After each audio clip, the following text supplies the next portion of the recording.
Okay, so Victor, what a job this was. We had to take out a pothole out of the tip. You really gouged them when you dropped them into the barbicide jar and stuck them in the grate on the bottom. All right, so it just carved out this big divot, and we sanded it down. Everything is fine. Planed it down. Alrighty.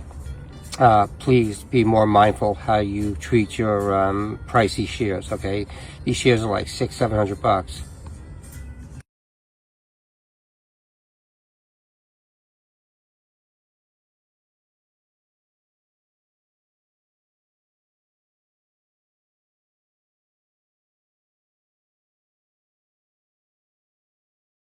Victor, okay, so we made them a lot smoother now, okay? So please sign off with an emoji when Miguel returns them.